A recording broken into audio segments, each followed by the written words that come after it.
Welcome to Regulatory Ramblings Briefs. Our guest today is Syren Johnstone. He's a veteran transactional lawyer before joining the Faculty of Law, and he's currently a principal lecturer and executive director of the LLM program in Compliance and Regulation. Syren, Hi, Ajay. Thank you for joining us. Thanks for the invitation. Happy to be here. The LLM program's gotten quite a bit of attention regionally since it was launched middle of last decade. When it was launched, it was the first of its kind in Asia. I remember, the marketing folks were keen to point that out to me.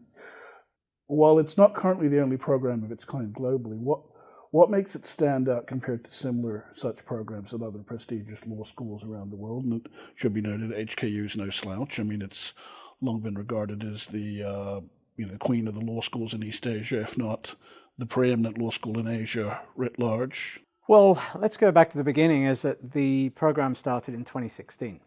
And I think one of the, as you say, it's located within the Faculty of Law at HKU, and that means that we've actually brought into the program a pre-existing pool of resources. And over the years, we've been able to develop the resources that come to the program. But at this particular point in time, I think one of the basic advantages is that we've been doing it longer than anybody else. When a new program of this sort is introduced, as you can imagine, there's a concept of what you want it to be before it's launched. But over a period of an initial years, in reality, programs like this, they're still finding their true shape and form that services the needs of the people that want to come and do a program of this sort. And so we've simply been doing it longer than others. And, the program's really got to a situation now where we are pretty comfortable with the shape of the program, the kinds of needs that it's fulfilling, the persons, both from academic background and also industry backgrounds, who are contributing to the overall flavor of what the program is delivering. So in that sense, being an early starter is a very significant advantage. We'll get to that later, because you do have an interesting mix of people who are students and people who are professionals. And it's that interesting mix that, I think that there's maybe a premium, there's a value in that people don't necessarily just see if they just look at the price tag. I actually always feel a bit uncomfortable calling the students on the CR program students, because they're not. They've already gotten their... Exactly. They're all postgraduates. In fact, currently the median postgraduate industry experience is 7.x years, which means that most of the people on the program now are either middle management, or if you like, you can call it senior management. They're people who are already well embedded into typically the financial services sector. And they're looking to come and do that program to move up to the next level. So yes, they're students of the program, but they're actually coming in with a particular knowledge set that makes them more than your average student.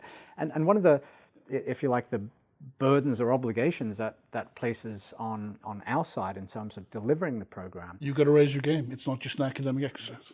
Exactly, that's right. So we, say unlike an undergraduate program where you may have, let's say, more junior academics teaching certain courses, our teaching staff here are comprised of either academics with an awful lot of experience, 20 years of experience, or around about half of the teaching is actually delivered by people who are coming from the industry.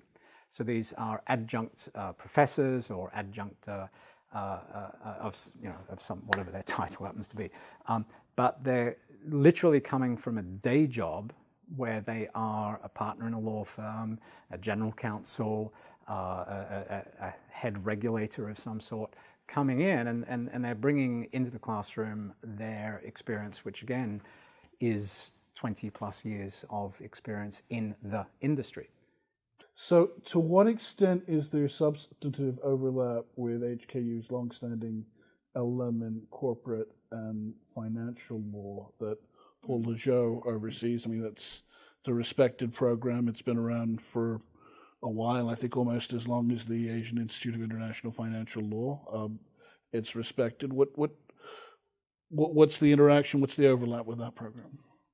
Today, I would say almost none. When we, to be honest, when we started the program in 2016, what we saw within the CFL program were students who were looking for something a little bit different. The needs of the marketplace was changing as well. And so, in the early years, what we really did was we had the CFL program and we started to split out two separate programs. And over the years, that split has become very considerable. The benefit of having been in the marketplace since 2016, we've been able to evolve the CR program so it's really quite distinct. One of the important distinctions is the student body. On the CFL program, it tends to be full-time students. On the CR program, it tends to be part-time students. Our student body on the CR program is around about 85% are part-time students, which means that, and it's a tough bunch of people because they're holding down a job and they're coming to do the courses at night time. I mean, quite a few satisfied customers walked away, just anecdotally from people I've spoken to. Well, I think one of the things that I'm happy about with the program is the feedback that we're getting from industry. Obviously, that they learned and they widened their circles, and that was continuing to pay dividends in terms of the doors it was opening for their careers. It's interesting you mentioned that, because one of the things that I think actually works quite well about the program, it's a little bit MBA-like. Okay, so a lot of people go and do MBAs because what they want to do is they want to build the networks. This is what's happening on the CR program. So right now we have around about 400 graduates. Most of them are working in the city of Hong Kong, in typically Central Admiralty, one far, what's it called, Quarry Bay out there. And all of them are very networked together. So I do actually get, for example, some people from the CR program coming back to me and saying, hey, we've got a position available. Can I advertise it to your CR students? And I say, yeah, why?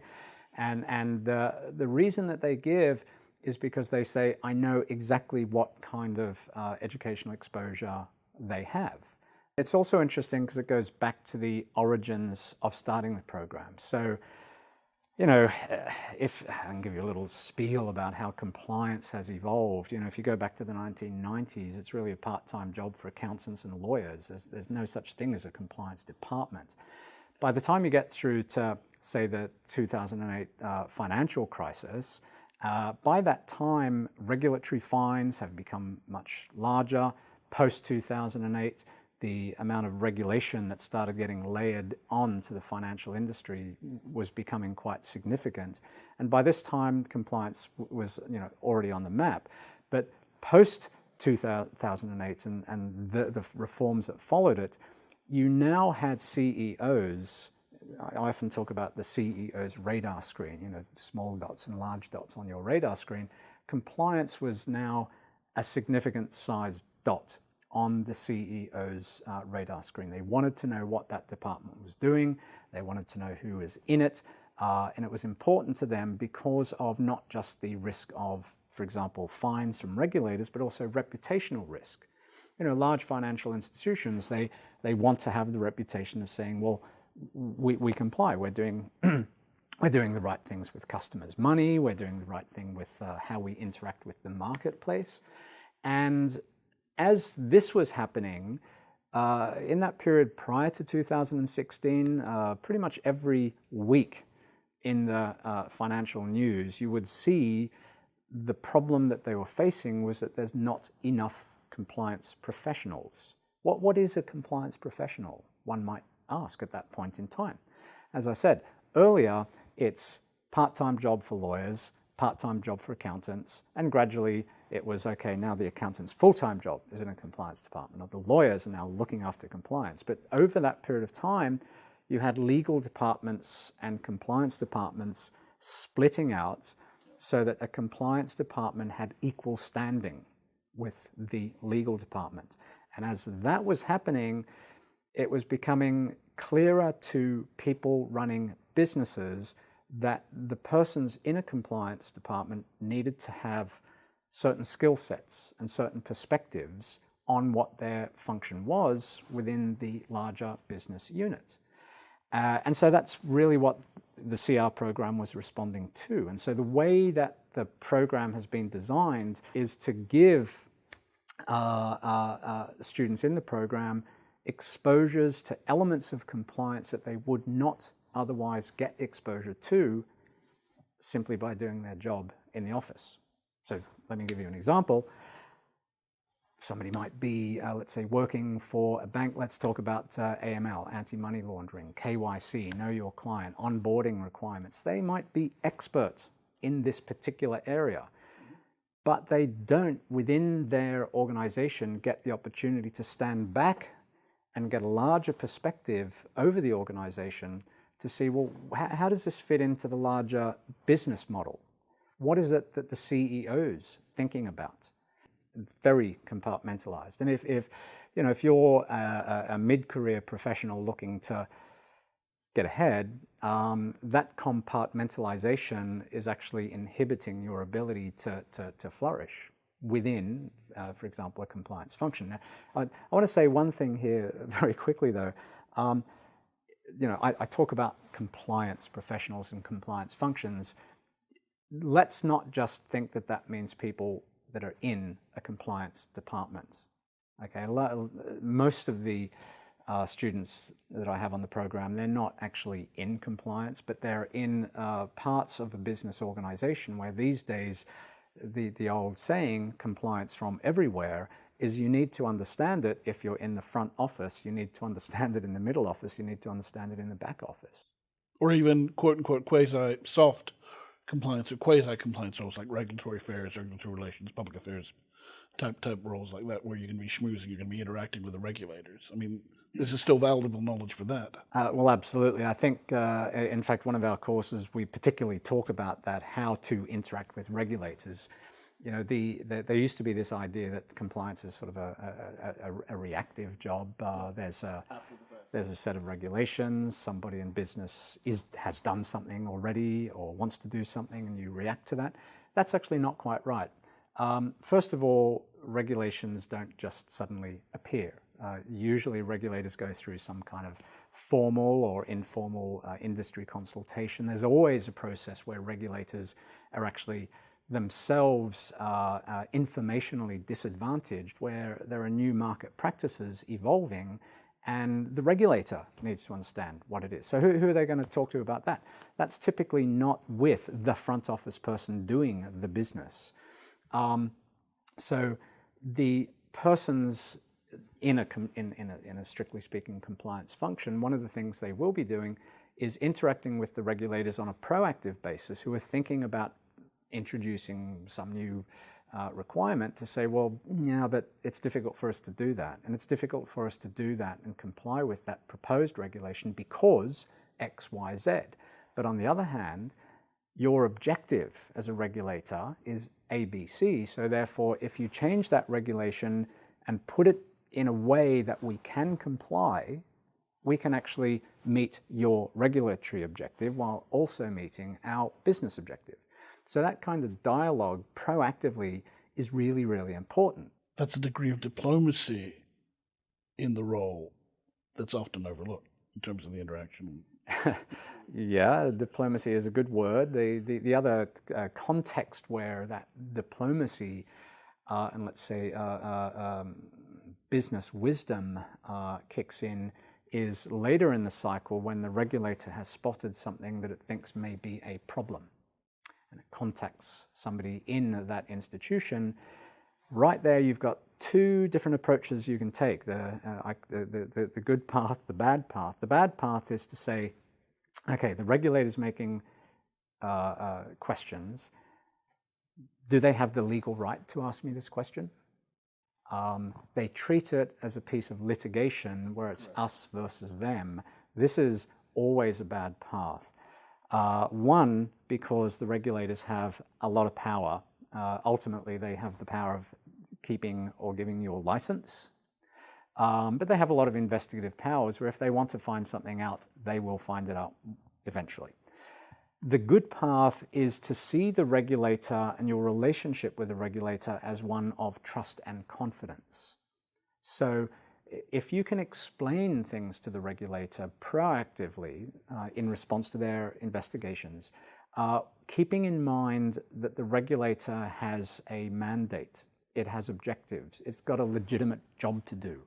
If you can understand, okay, why is the regulator asking me this? What do they want to know? How can I help them understand my situation or my problem or why this is not a problem? Then you're actually able to de-escalate. And if it is indeed the case that your firm has done something wrong, you can much earlier get to that, okay, mea culpa, we've identified what's been done, we've taken steps to address it, and you're actually bringing the regulator into your problem to say, well, yeah, we care too. And that's a really important skill to appreciate. So, for example, some other stuff in that regard that's important to understand is how do you identify problems before the regulator does? Okay, because if you can do that, and you're thinking about building trust with the regulator, if you can actually proactively say, oh, okay, this has come to our attention. This has come to our attention. You don't know it yet, but I'm voluntarily telling you. And by the way, we're already investigating it, and we've got some initial sort of responses to how to contain the problem. It puts the regulator in a position where it maybe develops some trust. You have to remember that the regulator is sitting in a glass and steel building. It can't know everybody in the market and everything that's going on. It's relying on telephone calls, emails, paper that's coming into it, and they're not stupid. And they can very quickly see if somebody's being forthright or if somebody's trying to, sort of bend the truth a little bit, maybe not, omit that particular detail. And so therefore trust is really important. If you can develop that trust with a regulator, when you call up the regulator next time and have a conversation with them, they're going to say, oh, okay, that's fine. I'm talking with one of Syren's students. They're telling me the full detail, so I can trust them. This compliance function is ultimately a business function because it is about we're working in a highly regulated industry. How do we navigate that industry and the various parties and stakeholders in it is a business matter. There's the old joke about compliance being the business prevention department. This is absolutely what I call 20th century thinking. Okay, compliance is not business prevention. It is business facilitation because it's assisting the business units navigate this very complex environment in a way that makes the business more efficient. That means that the CEO, when it looks at its radar screen, says, okay, I've got this big dot here, which is the cost of having so many people employed in compliance and so on. But you know what? That dot enables all of these other dots to grow and prosper. But that's an enlightened frame of mind. I mean, because the attitude of a lot of bankers is, who are all these people making, in some cases, not insubstantial sums in what is essentially an oversight role? And with tax, they can understand the value of a tax department because you can see how much money they save you. Yeah. With compliance, it's a bit more speculative. So it touches on another topic, I think, and that is ethics and culture, which cannot be ignored today. Turn at the top, turn in the middle, yeah, all of that, all those buzzwords that get thrown around that's right. that you wonder, we've heard it all before, does it mean anything? I mean, Well, it does, and yes, there are these buzz phrases, compliance from the top, compliance from the bottom, compliance from everywhere, tone from the top and tone from the bottom. Yeah, they do actually lead somewhere for a firm. When a firm gets into some sort of regulatory hot water, it hampers its business. It then needs to, look, some firms, what they've had to do, the problem is significant enough that they have to go and they're required to employ external consultants who give the organization a health check. One, that's embarrassing. Two, it's very expensive. Three, it's time consuming. Four, and it takes time until you get back to business as usual. That is, HSBC's been subject to a number of these sorts of fines. Goldman Sachs, you name most of the large, household investment banks or banks, and when they have to bring in external overseers, yeah, and that's very burdensome. Sometimes the way I like to think about this is that if everybody somehow knew to do the right thing all the time, there would be no laws and no regulations needed, right? But the fact is, it's hard to understand what is the right thing to do in a particular circumstance. And of course, there are bad actors, so we start getting this proliferation of laws and regulations. But it does ultimately come back to a situation where, at a very granular level within an organization, individuals need to ask themselves a question: is what I'm doing the right thing to do or not? What am I here to do? Is it to line my pockets with money? Everybody wants to get a proper remuneration for what they're doing, but they also need to put in context their role in a complex regulated environment. And this is where ethics and culture is, it just cannot be ignored these days. And I can tell you from my own experience, I remember in the 1990s going into the offices of Bear Stearns, and I felt like I could smell the fresh blood on the floor of that organization. It's the era of greed is good. Very aggressive institution, and one that is no longer with us. These days, that same kind of culture rarely prospers. I'm sure there are plenty of organizations that are still like that, but it's not the mode of the early 21st century to be like that. Again, we're not just talking about black letter law. We're talking about war stories. We're talking about things that, I have a master's degree in intellectual property. There are things I learned on the job that I did not learn in school. Yeah. So I guess one can say that students in this case learn from the experiences of their peers in this program. One of the strengths of the program is in fact the composition of the student body. So I can take this in two ways, but one reaction to what you were just saying in terms of academic and what do you learn out of this is the kinds of people that we have teaching different programs. Or different courses rather. And the courses since the beginning of the program compared to now have evolved, and new courses have been added as basically I've identified areas which are going to be of interest to people wanting to come and do the program, and I've been able to pinch from the industry the right person who wants to come and teach it. In terms of the student body, so each year when I look through the applications, it's really a wide range of people. You don't need a law degree. So only around about 15% of our students have law degrees, formal law degrees, or are solicitors or barristers. The rest are not. They come, their undergraduate background is finance, economics, business. I've even had people from a mathematics degree come and join the program. And they've been able to join the program because what I look at together with these other kinds of academic backgrounds is what have they been doing since they've graduated. So for example, the mathematics person that I have in mind, they were basically in risk, doing quant work, right? Which is absolutely compliance related. This is where you get to the tone from everywhere, is that somebody who is doing quantitative research in an investment bank has to be aware of the framework that they're operating within at least some basic level. And if they have a broader view of what the organization as a whole is trying to do and how the different parts relate to each other, it actually helps them do their job correctly.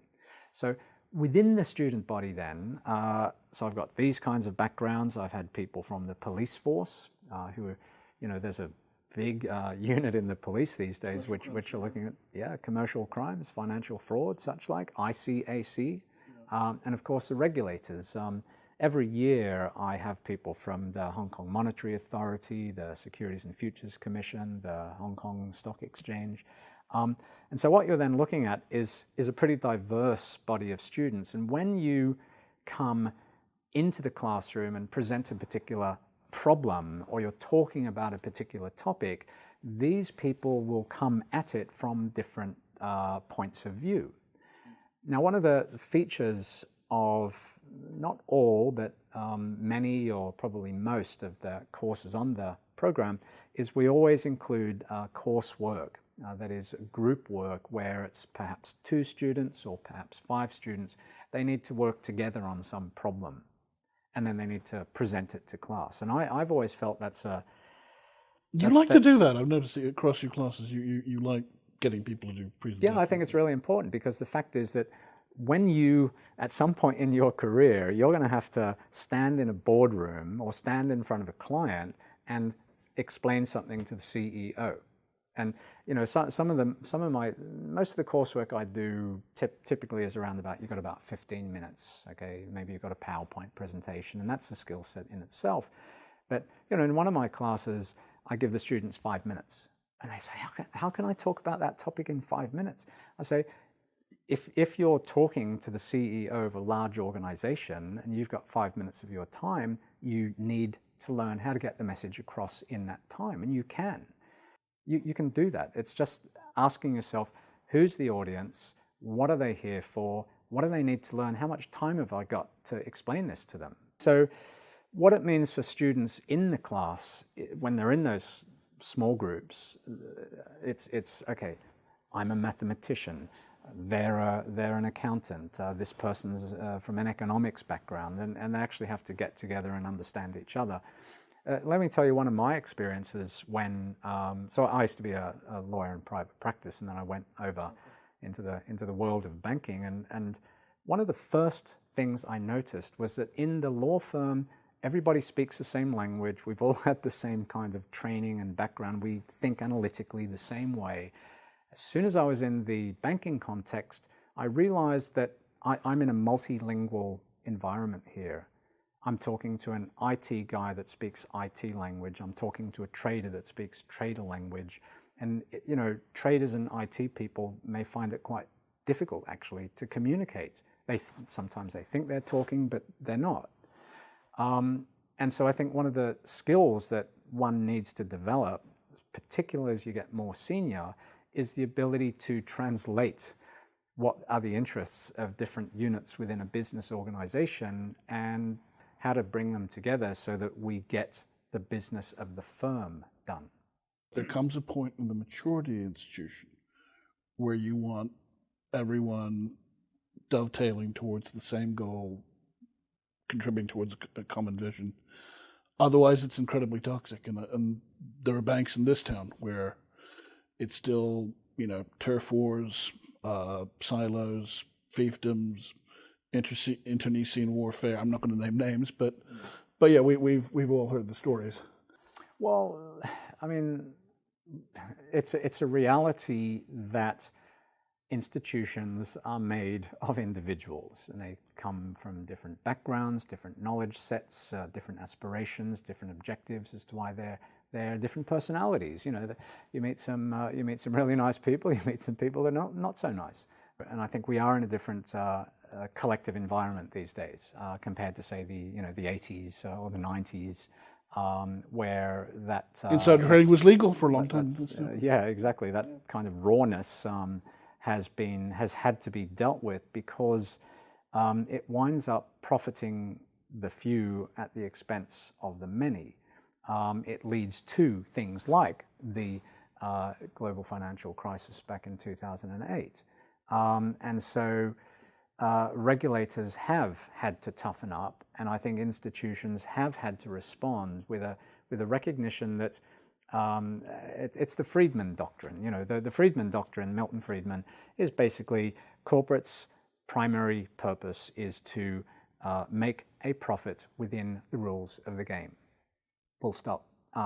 That I think, personally, is so 20th century. I mean, certainly in certain international markets, the Friedman Doctrine is alive and well, but there's a new ethic on the street, and that is that corporates have a social responsibility. And when you're talking about financial firms interacting with markets, it's increasingly obvious that what financial firms need to do when they interact in the marketplace, they need to think about the impact of their actions on the integrity of the market.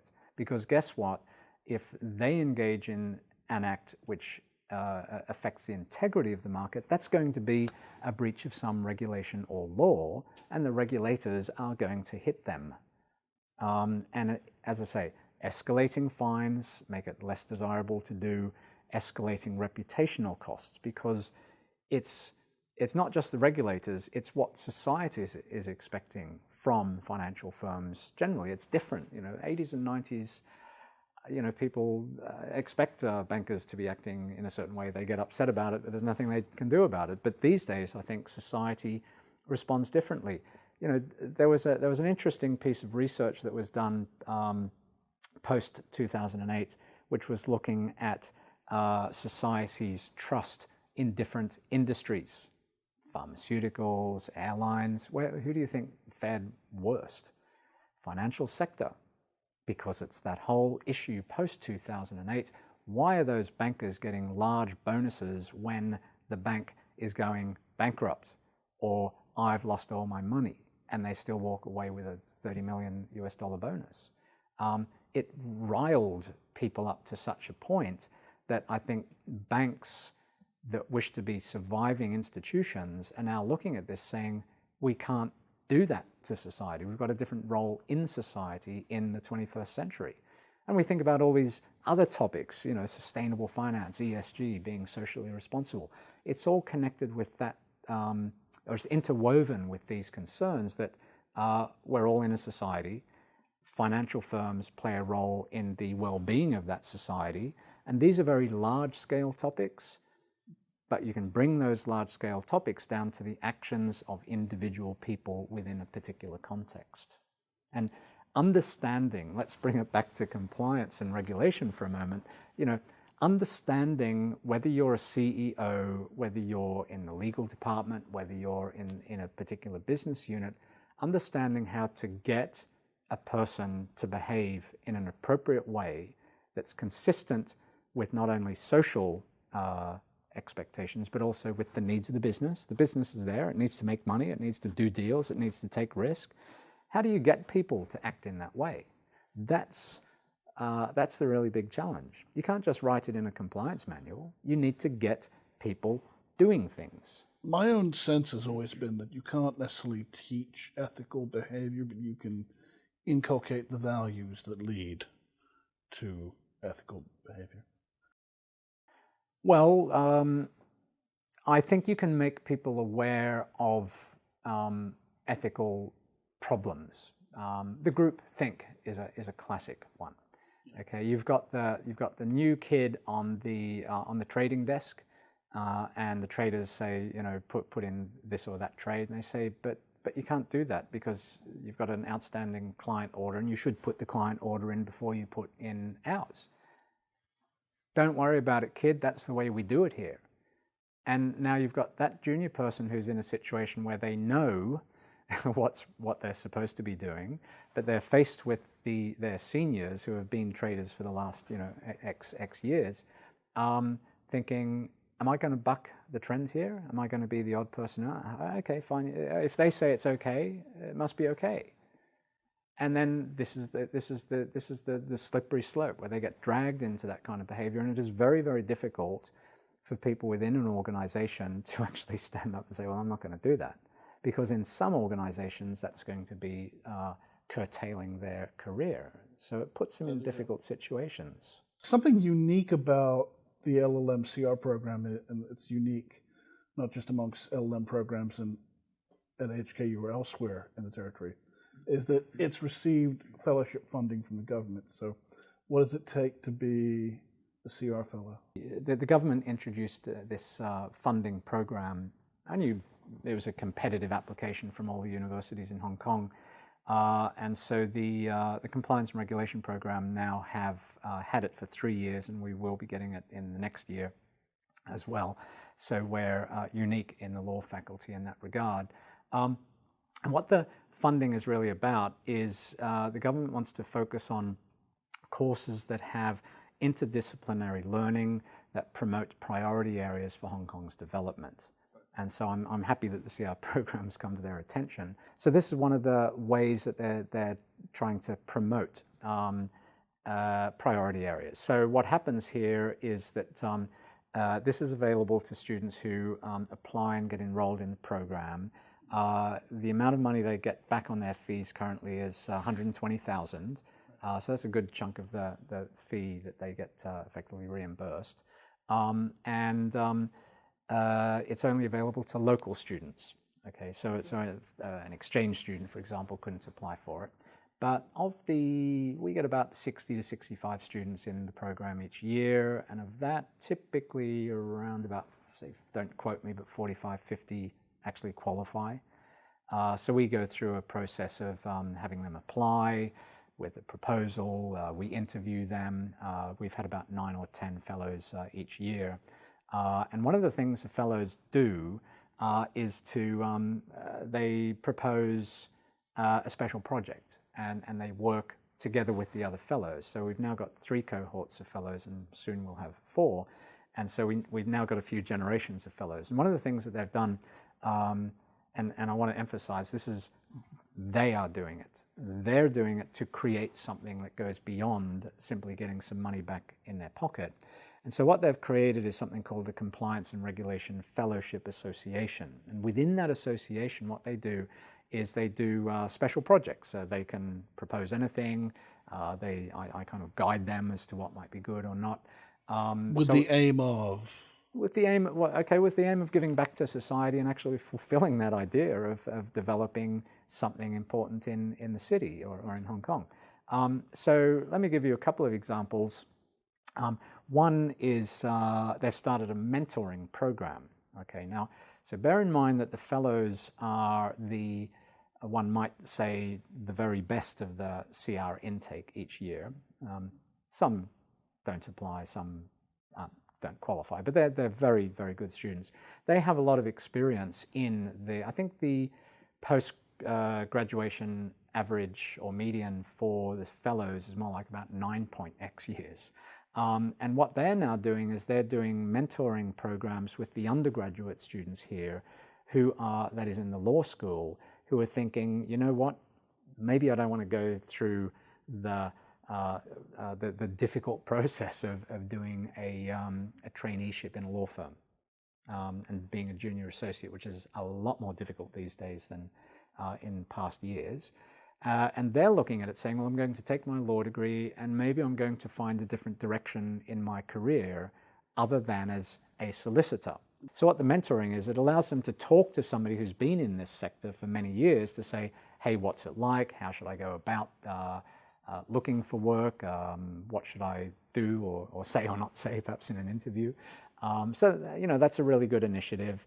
They're doing some other things, which is one of them, which is underway, is something we're provisionally calling Knowledge Street, and that is to do a series of very short podcasts which are directed at what I call the Mrs. Chan of Mong Kok, who may have interactions with brokers or be thinking about investing in a fund, but has no university degree, possibly hasn't finished the high school, but has some money to invest and wants to know what should she expect, what are her rights. Street level knowledge. Street level knowledge, hence Knowledge Street. So they put that together.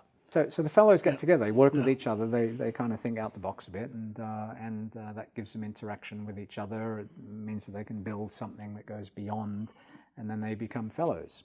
So what we're planning to do, it's early stages at the moment, is we're planning to build out this CRFA, Compliance Regulation Fellowship Association, so we have effectively different levels of members. So senior fellows who have come through the program as fellows, and other students who may want to join to contribute. And ultimately what this will be, it will be a combination of a large-scale networking of people who have come through the program. And it'll be a significant community outreach where people in the community who are nothing to do with the university, they can actually come back here as a body of knowledge and learn stuff that's relevant to them. Your entering class size and your typical student profile for the program, I think you alluded to the typical student profile somewhat, but anything you want to share about that in terms of stats, age, figures? No, as I said, to briefly summarize, one doesn't need a law degree.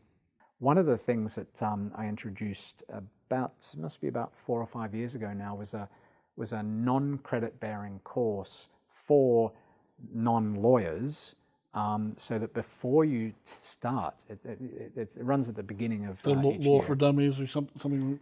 Pretty much, yeah. And it's about 6 half days, and it's a crash course in thinking like a lawyer, how to write, how to analyze like a lawyer, relationships of different courts, how to read case law and such like. And in fact, it's been so successful that typically most of the people who have taken the law degree actually go and do that and report that it's been quite useful. So a typical classroom experience, how much of it is, say, lecture, versus breaking them up into groups, exams, written assignments? What's Yeah. the break?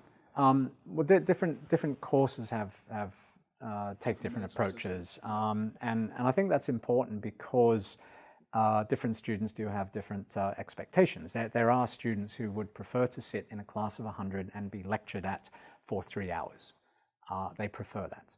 And there are other students who prefer a smaller class experience where they get to interact with other students, with the lecturer, that they want to stand up, they want to give a presentation.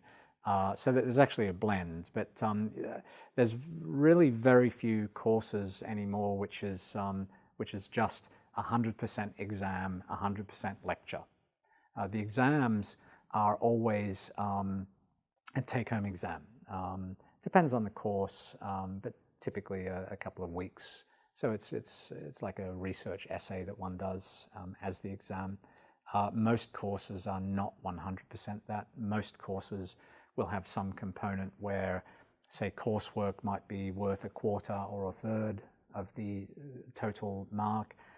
There might be a participation, 10%, 15% for actually engaging in the class. One of the things that I always emphasize in my classes is that when we're in the room, this is a learning environment. We can all learn from each other. And so let's not assume that I'm here to tell you everything you need to know. That's not what my role is as a lecturer. My role as a lecturer, I think, is to bring them forward on a collective learning journey where they interact and make mistakes and say, hey, what about that? Why can't we do things that way? Yeah, let's explore that. What struck me about the program is if you wanted to say, I'm going to undertake this program, I'm going to bone up on everything compliance related to the insurance sector because that's where I see myself going after graduation. You could do that because the number of electives that you've got. So have there been instances where students have been able to use the degree to transition into a niche within the compliance world that they sought out?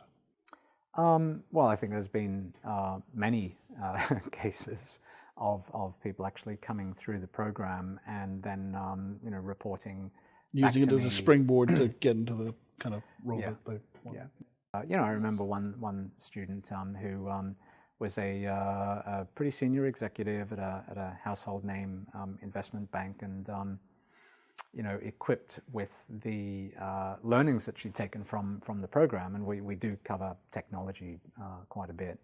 That individual had decided to leap over into the crypto industry, and they didn't leap over into a compliance role, but with the knowledge that they have, the compliance challenges that the crypto industry faces, that individual was able to take on a business development role to develop a new business within that particular crypto player.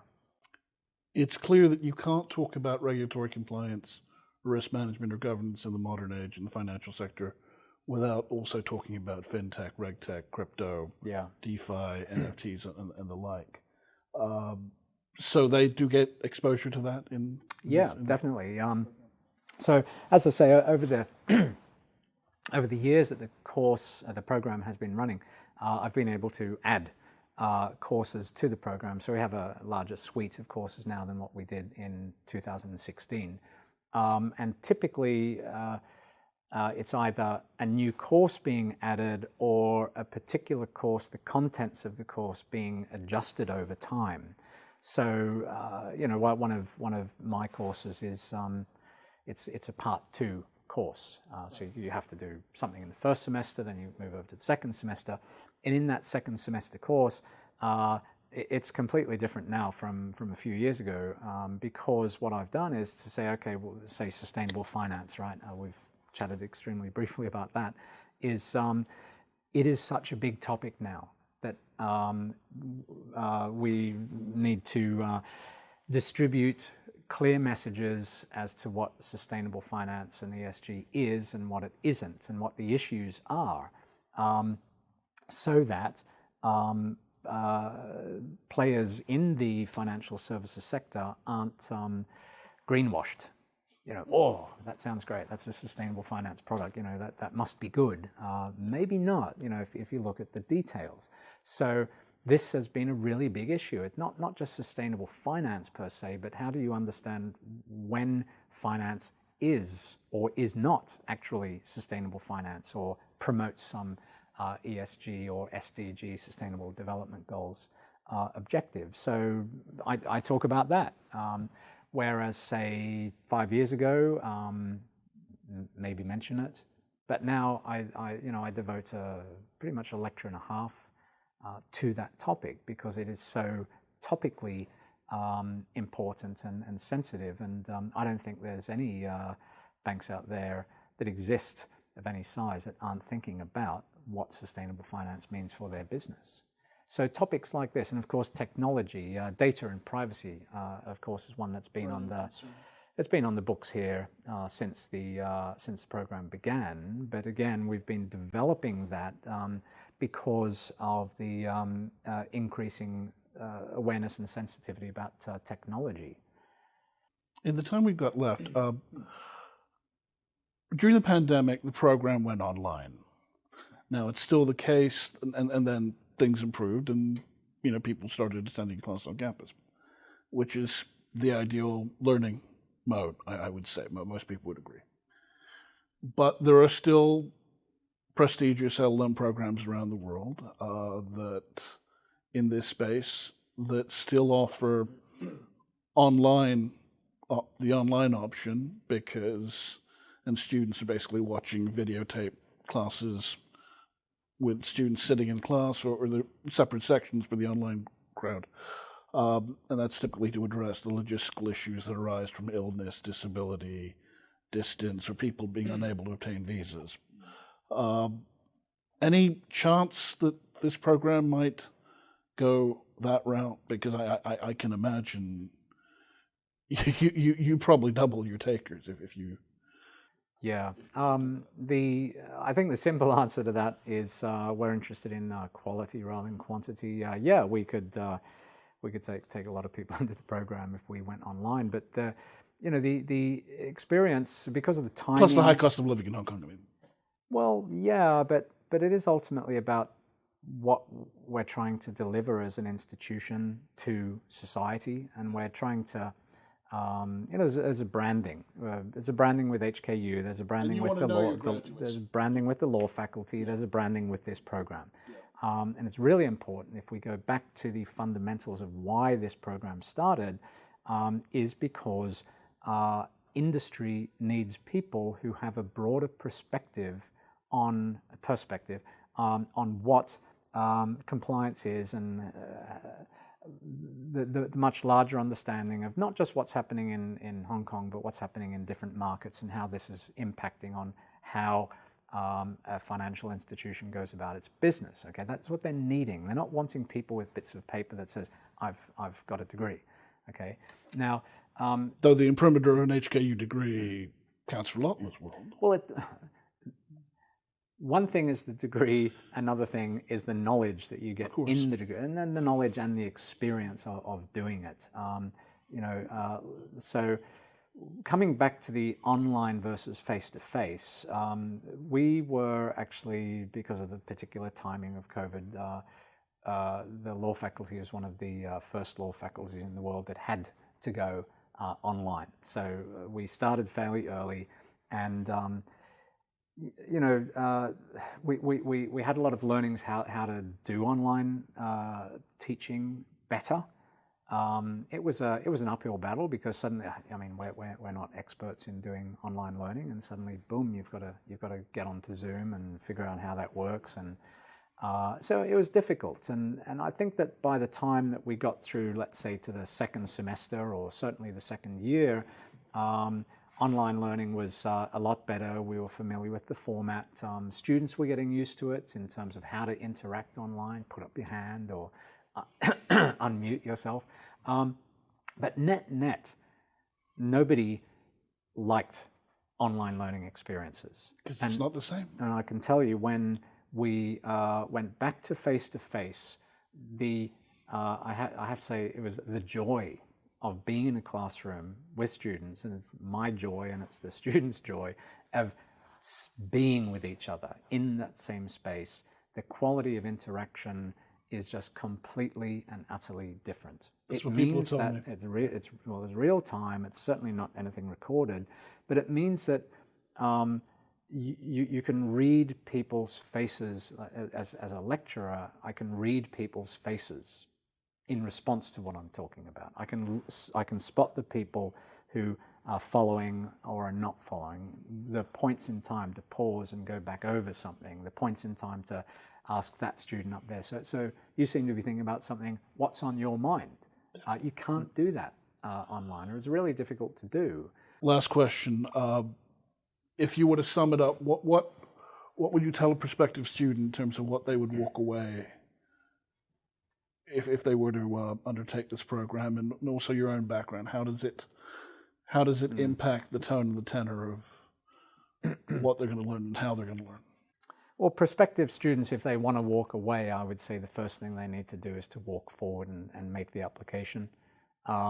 Too many students leave the application until very, very late in the process, and we accept applications on a rolling basis, and if we see a good application in December, we'll start that process of getting an offer out early to that good application. And so it doesn't require too much figuring to say, well, if there's about 60 to 65 places available, it's a competitive process.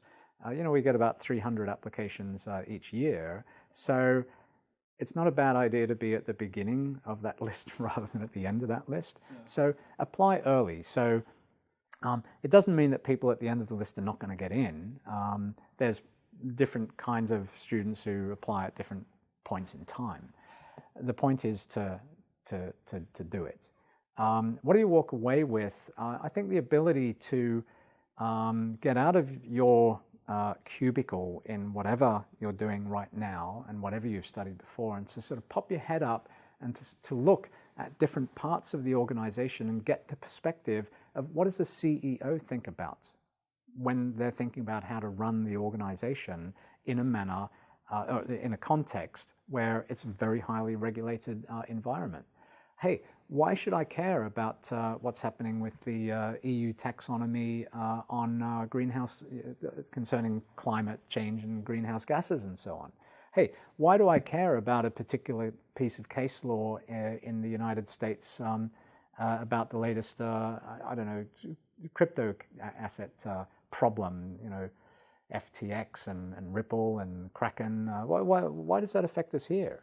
Look, when we sit in Hong Kong as an international finance center, the way that our business practices are shaped is influenced by things happening in Europe, things happening in the United States, of course, things happening in mainland China, the many connects that we now have. All of this, this is sometimes what I refer to as the tectonic plates. You know, there's these large, slow movements which are unstoppable. And I think one of to come back to the key question, what do you come out with? You come out with an understanding not just of, hey, what's the law on this, what's the regulation on this, what does a compliance person do? No, you come out with this much larger perspective on how the world is changing, why it's changing, and why it matters to how I'm going to do my job in 5 years' time, in 10 years' time. And I think this is really you know, a fundamental difference, say, between certain kinds of colleges which you come out and you know a whole lot of stuff, but next year you're a little bit out of date. Yeah, totally. In this program, the idea is you walk out of that program, and the perspectives that you get will run with you for 5 or 10 years, because you're looking at it not just today, you're looking at the shape of the future. Sounds like a worthwhile investment. Syren Johnstone, thank you so much for your time. Thanks very much, Ajay. Been a pleasure. And to our viewers and listeners, thank you. Until next time.